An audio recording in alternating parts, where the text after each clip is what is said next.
Hello, my name is Kerrie Forster. I'm the Chief Executive of the Workboat Association, and I'm today's chair at part 2 of Get Set for Workboat 2050 Series 5 here in Rotterdam.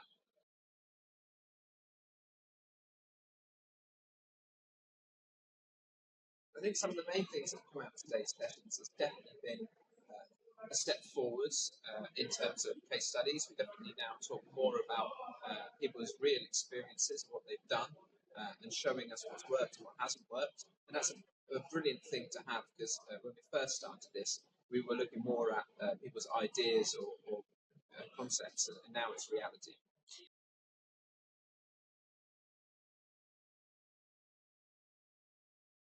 Yeah, that's definitely true.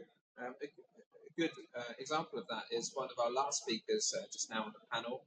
They were in a room where their direct competitor is here, but they actually said, although my competitor is here today, I'm pleased to have a competitor within the industry because if you've got competition, competition's healthy, but it means you're creating an industry. If you're on your own, it's just an imagination or concept. So, yeah, competition is healthy, and we're showing that by doing things like today.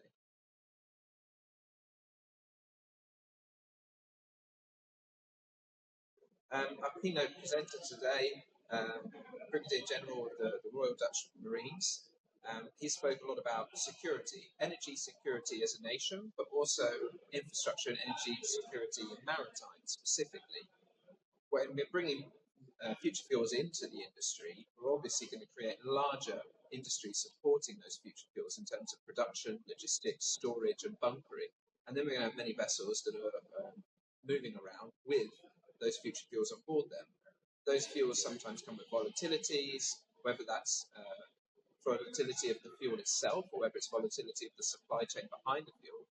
But we also need to think about the vessels that we're designing and discussing and the concepts that we've got and we're creating today ready for the years to come are going to be protecting and servicing some of those really key national service requirements such as energy infrastructure, food infrastructure and coastal infrastructure.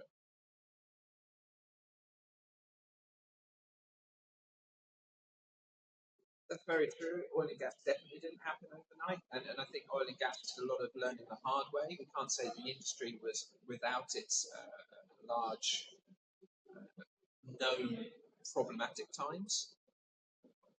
I think that at the moment, one of the big things that we're learning from the oil and gas industry, which is relevant today, is about definitely the decommissioning of some of those oil and gas projects, but also the sustainability of the ones that are going to remain there for future years to come.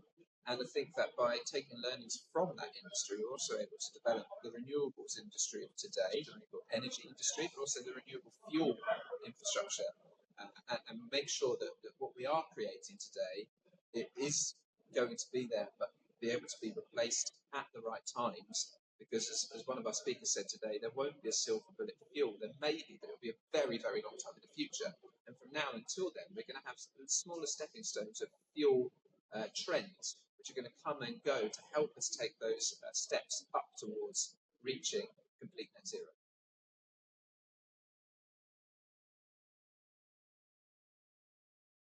Of course, I think it's absolutely fantastic. I'm pleased to be here. I'm pleased to welcome everybody to my hometown.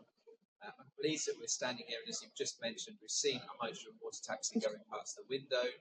We've heard from the Brigadier General of the Royal Dutch Marines to say that decarbonisation is something that throughout the Dutch government and the national security is extremely important.